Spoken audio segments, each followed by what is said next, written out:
मैं हूँ पीडी सोनी और आप देख रहे हैं जनमत न्यूज़। अभी मध्य प्रदेश विधानसभा के चुनाव हुए हैं और कल ही एग्जिट पोल आना शुरू हुए हैं। एग्जिट पोलों में जो स्थितियाँ बन रही हैं, यह हम पुराने विधानसभा भवन के पास बैठे, जब मध्य भारत का विधानसभा भवन हुआ करता था मोती महल, उसमें एग्जिट पोल में जो आकलन बताए गए हैं, जो परिणाम बताए, क्या वो परिणामों परिवर्तित होंगे, इसके लिए हमारे बीच आज वरिष्ठ पत्रकार एवं साहित्यकार डॉक्टर सुरेश सम्राट जी, आपके यूनिक टुडे के संपादक आनंद त्रिवेदी जी और द संघर्ष न्यूज़ के संपादक श्री रायन झा जी उपस्थित हैं। हम तीनों का स्वागत करते हैं और आज उनसे जानते हैं कि जो एग्जिट पोल आए हैं उनको परिणामों में परिवर्तित होने में कितनी सत्यता है। नमस्कार। देखिए सोनी जी, आज तक ऐसा तो कभी नहीं हुआ है कि एग्जिट पोल 100% साबित हुए हों, लेकिन वो एक अनुमान पर आधारित होते हैं। उसकी एक तकनीकी है, तकनीक के आधार पर ये आकलन किया जाता है और ऐसा कई बार देखा गया है कि बहुत निकटतम परिणाम एग्जिट पोल के मिलते जुलते भी रहे हैं और बहुत बार ऐसा भी हुआ है कि एग्जिट पोल बिल्कुल फेल साबित हुआ। तो ये अनुमान की चीज़ है और विशेष रूप से ये मीडिया का अपना एक कारोबार है, कंपनी के रूप में चल रहा है, पर जो कि इसका एक दर्शक वर्ग है और बहुत ही उत्सुकता अपने मन में रखने वाले लोग जो 2 दिन तक का इंतज़ार नहीं कर सकते, उन्हें इन परिणामों को लेकर जो आकलन आते हैं उसमें मनोरंजन होता है, उनका आनंद मिलता है, उनको उनमें प्रयास लगाने में जुट जाते हैं।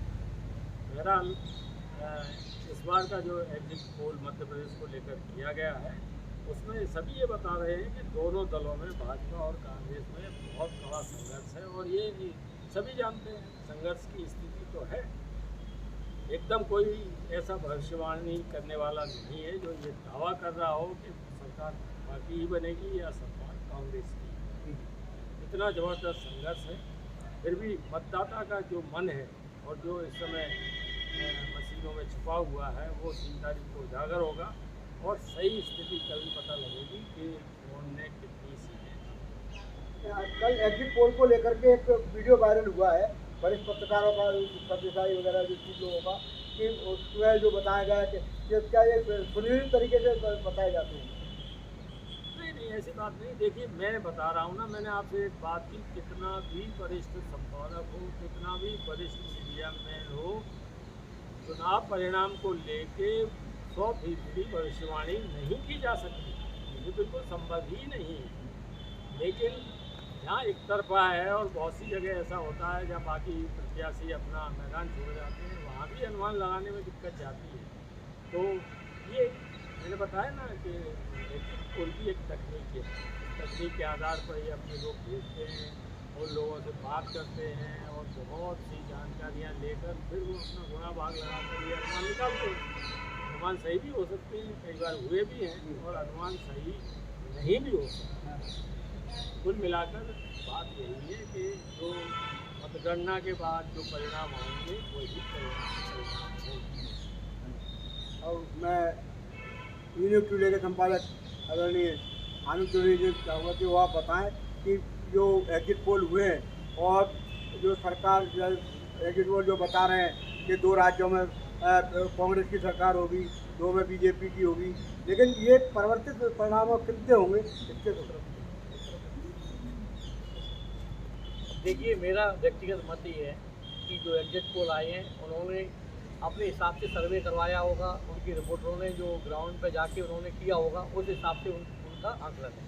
लेकिन मेरा व्यक्तिगत आकलन ये है कि एग्जिट पोल एक अनुमान है, उस अनुमान के आधार पर उनका विचार ये है और उनका विचार ये है, जबकि मैं मानता हूँ कि परिवर्तन की लहर तो है और अगर सरकार बदलती है तो इसमें कोई बड़ी बात भी नहीं है। और रही 2 राज्यों में, तो राजस्थान में एक परंपरा रही है कि एक बार बीजेपी एक बार कांग्रेस, तो उन्होंने बदलाव राजस्थान में दिख भी रहा है एग्जिट पोल के हिसाब से, और हम लोग भी एक दो जगह जाके अपने लोगों के मत लिए उस अनुसार दिख रहा है। इसी तरह चंबल संभाग में भी बड़ी संख्या में विपक्षी दल जो है वो लीड करेंगे, इस हिसाब से अनुमान लगाया जा रहा है कि मध्य प्रदेश में भी सत्ता परिवर्तन होगा। ये जैसे सिंधिया जी पहले कांग्रेस में थे, अब बीजेपी में आ रहे हैं, तो क्या सिंधिया फैक्टर को काम कराया ग्वालियर चौमुखी संभाग में?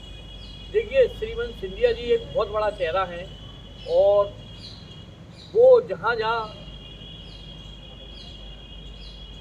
पार्टी के प्रचार में गए हैं वहाँ वहाँ निश्चित तौर पर पार्टी के वोटों में इजाफा हुआ है और सिंधिया के बीजेपी में आने से बीजेपी मजबूत हुई है और सिंधिया भी एक बहुत बड़ा चेहरा है। निश्चित तौर पे बीजेपी में सिंधिया के आने से बीजेपी मजबूत है। आप मुरैना से बिलोंग करते हैं और आपने क्षेत्र का कई जगह दौरा किया है, जैसे कि एक प्रतिष्ठापूर्ण चुनाव हो गया जिमनी का, जहाँ केंद्रीय मंत्री नरेंद्र सिंह तोमर चुनाव लड़ रहे हैं, बाकी क्या सिचुएशन है? देखिए, दिमनी विधानसभा क्षेत्र एक ऐसा क्षेत्र है जहाँ जातिगत आधार पर मतदान होता है और नरेंद्र सिंह जी देश के बहुत बड़े चेहरा हैं, बहुत बड़े लीडर हैं और बीजेपी के रूप में नरेंद्र सिंह विधानसभा का चुनाव लड़ रहे हैं। केंद्रीय मंत्री एक छोटे से विधानसभा से चुनाव जब लड़ रहा है तो निश्चित तौर पर केंद्रीय मंत्री के प्रति लोगों का झुकाव है और केंद्रीय मंत्री निश्चित रूप से वहाँ से जीतेंगे। हाँ, उनकी बिरादरी का तोमर एक और कर लिए थे कांग्रेस को, तो क्या वो वोट बटेगा नहीं? वो वोट इसलिए नहीं बटेगा कि लोगों के दिमाग में ये आया है कि एक बहुत बड़ा लीडर यहाँ से जब चुनाव लड़ रहा है तो अगर वो चुनाव वहाँ से जीतेगा तो निश्चित तौर पर विकास के नए आयाम खुलेंगे।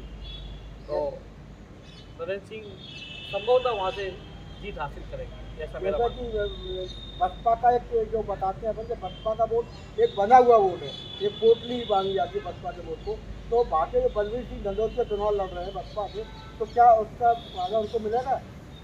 बसपा का अगर वोट बैंक है तो निश्चित तौर पे जातिगत आधार पर देखा जाए तो क्षत्रिय वोट वहाँ पर बड़ी संख्या में वोट है। 65,000 के करीब क्षत्रिय वोट है, 48,000 की दलित वोट है, ब्राह्मण वोट भी 30,000 के लगभग है, गुर्जर वोट भी 12,000 के करीब है, मुस्लिम वोट भी 5-6 हज़ार के करीब है। तो वो अब जब कोई बड़ा व्यक्ति चुनाव आके लड़ता है तो ये फैक्टर कम काम करता है। हाँ, निश्चित तौर पर कि नरेंद्र सिंह के प्रति लोगों की सिंपैथी भी है और वो बहुत योग और बहुत देश के बहुत बड़े लीडर हैं, निश्चित तौर पे वहाँ से चुनाव जीतेंगे तो काफ़ी विकास के रास्ते खुलेंगे। तो लोगों ने जो उनके प्रति झुकाव किया है तो मुझे लगता है कि नरेंद्र सिंह जी वहाँ से चुनाव जीतेंगे। धन्यवाद। और मैं क्या संघर्ष न्यूज के संपादक भाई राजन जी से, राजन झाझा से जानना चाहूँगा कि चुनाव का उनका क्या आकलन है? देखिए सोनी जी, जहाँ तक अभी चुनाव की बात है, अभी प्रत्याशियों का भविष्य अब मशीनों में कैद हो चुका है, तो उसमें तो केवल आंकलन यही रहेगा कि जो अभी जो आप आदरणीय सम्राट सर ने बताया कि जो एग्जिट पोल है वो कभी कभी एग्जिट पोल सही भी होते हैं, कभी कभी नहीं भी होते हैं। और एग्जिट पोल की अगर बात करें तो जो आप बता रहे थे कि क्या ये मैनेज होते हैं, तो अगर मेरी पर्सनल राय मैं अपनी पर्सनल राय रखता हूँ तो ये मैनेज भी होते हैं। जैसे अभी कुछ दिनों से टीवी चैनलों पर और अन्य बड़े सोशल मीडिया पर जो चल रहा है कि किस तरीके से बड़े पत्रकारों के साथ बैठ के मीटिंगें हो रही हैं, एग्जिट पोल के जो उनके संचालक हैं वो उनके साथ बैठ के मीटिंग कर रहे हैं, तो एग्जिट पोल भी मैनेज होते हैं।